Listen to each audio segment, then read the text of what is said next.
Hello, Blitz fans of all ages, it's me, PlumCastle, and today I'm going to be playing the Sheridan Missile and showing you how its various features works, because after all, the event came out, so you can actually acquire this tank right now for the next I guess it's about 6 days if you count the hours.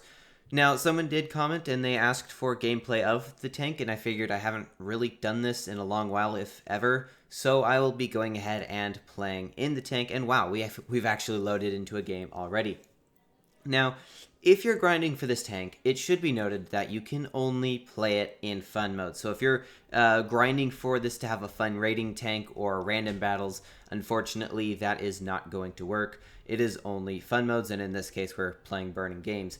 So the missile featured, of course, that's like the main draw of this tank, so people are obviously pretty excited about it. And today I'm going to be showing you a few tricks for how to use them once you do have a Sheridan Missile, or if you already have it, for example, as well as showing you its strengths and weaknesses. So the way it works is you'll see a bit of a case of this as I shoot each missile, but basically you shoot a shell and then you can actually aim the shell afterwards by moving your camera, denoted by a red triangle in the sky. I don't know that it was particularly clear there, but hopefully we'll get a nice shot off into here. So basically what this is going to help you do is to shoot over ridges. Okay, we did take a bit of damage for that. That was a little bit close, so there is what they call a shell arc, so your shell is not like a perfectly accurate thing. So it can actually, it can't just dip down super quickly is what I'm trying to say. So there is a little bit of a learning curve, to say the least. So this, for example, should hit, and it did. So you can get some pretty nasty shots off like that, but it does take some practice to get used to, because it's not the easiest thing to get used to. I would say after probably 20 games, you kind of get a little bit more comfortable with it. For me, it probably took me about a week or two, and that'll get you about 80% of the way. But to go beyond that does take quite a bit more, something that I haven't necessarily done. But here is about to be, at least I hope it's going to be, a perfect example. There is the Kampfpanzer 70, and I think we can get a shot. Yes, we can. Very nice. Obviously, this is after I've died once, so the stats are quite a bit off. But as a tip, to get over some of this stuff, you kind of want to aim in the air and then freeze your turret there, and then to actually aim around while your turret's in one locked position. The way you do this is on PC. If you right-click and then drag around so that you can fire with the left click. That was a little bit weird. That'll help you do that. However, there is a way to do something similar on mobile. You have to go into the settings, and I don't remember the name of the setting, but you could probably look it up. Basically what it does, it's going to put an extra little rectangle in the bottom right-hand corner by default, and it'll be like a gray thing, and you'll actually be able to aim around your camera without modifying your gun's location. Ooh, we didn't quite hit that one. So that way you can do this. Also keep in mind that auto aim is not a feature on Blitz. On this particular tank when on PC. It is a thing on mobile, because mobile pretty much has auto aim all the time, but PC doesn't. Kind of helps balance things out, because PC has some strengths when it comes to this vehicle, whereas mobile also has some strengths with, say, like that auto aim. So based on your setup, it's going to be a little bit different and require a little bit of a different skill set. So now let me go ahead and kind of showcase this. So obviously, being that it is a missile flying through the air, you're not going to have like an instant shell response. So it's going to take sometimes several seconds before you actually hit your target. And of course, aiming gets involved there. And when you aim, you can't just like flick your screen around and have the missile automatically snap there. So there is like a delay. So again, learning curve, I'm mentioning this because it's something that is good to know, but keep in mind, this is something that's going to be learned more over time, and it's kind of hard to put into a tutorial other than simple things like, for example, locking your turret in one place. And hopefully, as these games go on, you'll kind of see how this is supposed to be played. Obviously, I'm not doing too much damage at the moment because I'm talking and playing at the same time, which is never when I'm playing at my best. But hey, it gets the point across, hopefully. And so we will be playing in this again. Now, this map is... It's not Himmelsdorf. I don't know. I've lost track. There's so many maps at this point, and map names was never one of my strong suits. Now, of course, the thing that makes this tank so strong is the fact that I can theoretically shoot someone back here while not exposing myself, and that's why it was taken out of the original tech tree Sheridan. Now, even though missiles are really fun, I would still say that it is actually a good idea to have other shell types in it as well. Obviously, I have most of mine turned off. I kind of did that for a challenge that I never ended up doing. But it is helpful to have more than just missiles, though the missiles are pretty fun. As well, you can see I aimed in there, so you don't have to aim just without a sight. However, you'll probably end up finding something that kind of fits your playstyle that's somewhere in the middle. Because for me, personally, some shots are easier to aim without zooming in, and then others, like that one there, are easier for me to hit while zoomed in. And what that allows you to do is to just have a little bit more freedom, I guess. Now, generally speaking, the situations I would use this in this situation, since I am behind cover, I will use my third-person view camera, because that's what's going to be able to help me to hopefully hit this shot, and we did. We even hit a track, which I think this is a heat round, which heat rounds like to get absorbed into tracks. But either way, when you zoom in, it's probably not going to be as often, but generally speaking, as a rule of thumb, what I do, if I'm against something like an E100 or an IS-7, I think, something with a lot of armor, particularly if I'm close range and there's not a lot of cover in between, I will hopefully try to get an AP round in. Otherwise, I will be zooming in for the shell, because I do find that being able to see armor placement is nice. Because obviously in third person like this, you're not going to be able to see the armor of the tank. You kind of just have to go off of experience. Now there is a Sheridan. We can hopefully hit him like this. There we go, nice. I do think... okay, so he did shoot missiles as well, which is actually good for me, because I do think he had the capability of killing me there. I do believe he died once, which would give him some buffed stats. So we're going to see what we can do here. Really, the strong point for this tank is going to be ridges and stuff. Now, we're going to hopefully be able to get a shot into there. Not quite. As for those very interesting shots that you might have seen on YouTube or something, where people just like lob it around corners or over walls, that is technically possible. However, it is very, very difficult to do, and most of the time you're not going to hit those shots. I've hit maybe like 1 or 2, maybe 3 in the entire time that I've had the Sheridan Missile, so it's possible. It's just very, very, very difficult. And that's kind of where the high skill ceiling comes in.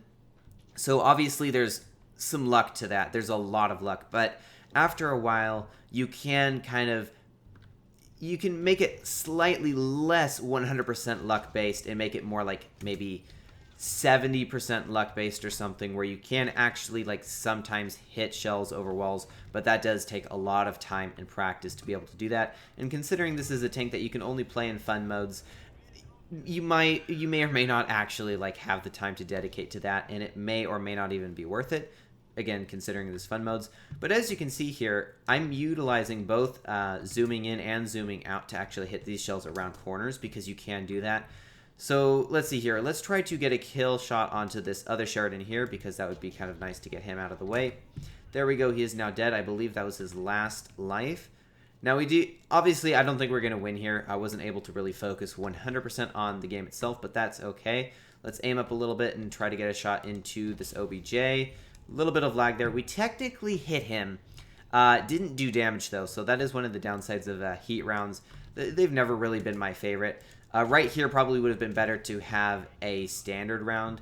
Now there is another tank behind us. Let's see if we can't possibly reload in time. We're probably not going to, and we weren't able to. But in dying, we were able to clear him, which gave us a little bit more damage and another kill.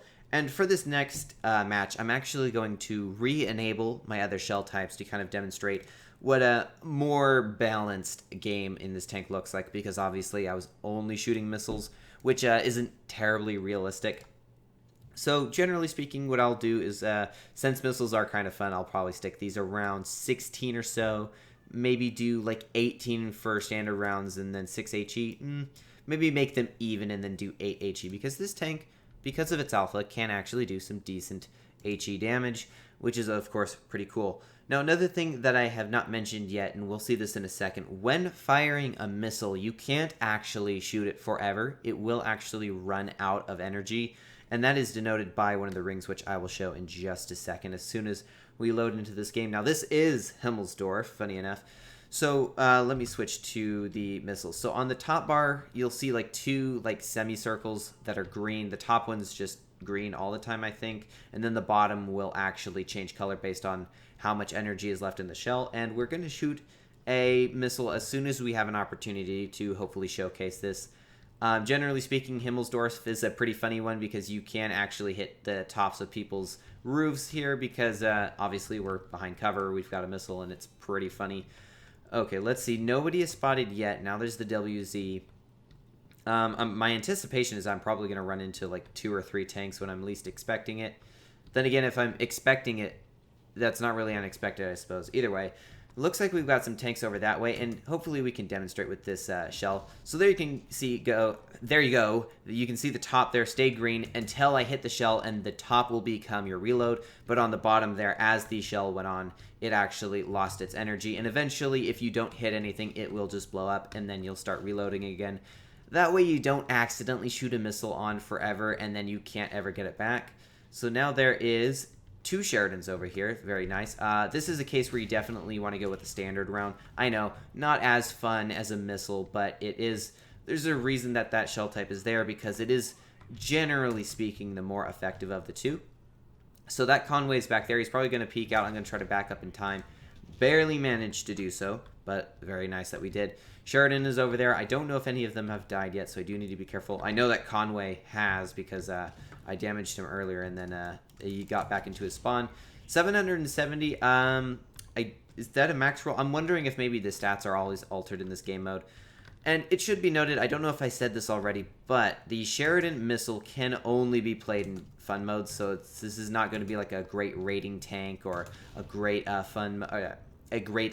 rating or normal battle. This is fun mode strictly, so that is something to keep in mind if you're grinding this tank, that it can't play in anything other than fun modes. But that's part of the fun to it, because as a fun mode comes out, then you get the opportunity to play the tank, which is of course really cool. And now we are going to have our second life, which means we're going to become super overpowered. Now, looking at the kill feed right now, it is 6 kills to 8, or no, it's 6 lives on our team to 8 on theirs, which is not terribly fantastic odds for us. Now, this is burning game, so I suppose I could technically heal somebody, but I do see a possible opportunity to shoot that Sheridan over there. That was a bit of a rushed shot. You will most likely not hit shots like that. I just kind of had to because the window of opportunity was closing very quickly, and I did need to make sure that I got the damage off. Now, we can probably reload fast enough unless our teammate takes that care of that. A little bit of a lag from somewhere. I'm not entirely sure. You know what? Since I have put adrenaline on, I might as well use it somehow and give some health to the Batshat. Now, I think there's, 3 Sheridans on the enemy team? That's actually quite extreme. Sometimes you'll see them all over the place, and then sometimes you won't see them much at all. There we go. Again, snapshot. It can work, but generally speaking, you don't want to do that. I am only doing it in this case because I really don't have much choice in terms of window of opportunity, because I'm trying to help this game to be a win as much as I can. And there is another Sheridan. So the 2 tanks are over that way. I need to help the Batshat with the Sheridan. I think that's going to be the most beneficial both for him and for me. So let's see if we can't swing around and get a shot into the Sheridan. Another snapshot that does work in our favor. And now we're going to mosey our way over to the Conway and what is that, the Foch that's left. So they've got 2 lives. It's not a free win. We do need to be careful still. That Stalwart is about to lose pretty much everything. Okay, maybe we can hit there. That was not a shot that I needed to rush because that would just likely have missed and it would have been wasted. There's an example of an HE. 600 and some odd damage, which, considering that I've died already, was a little bit low. But as you can see, playing the Sheridan with a few different of its shell types actually resulted in more damage. But more than that, it allowed us to be more beneficial, because obviously if we were able to get a few snapshots, you really can't snapshot with a missile just because of its speed. So that was, of course, very nice. But anyway, that pretty much concludes this video. Other than that, again, the event is out right now, 6 days or so, and now is the time to get it. Again, it is a long grind, but it could potentially be worth it if you're really wanting this tank. But overall, this tank, in terms of comparing to others, there are some other things competing for fun in the game, but the Sheridan Missile does kind of stand out because of its missiles.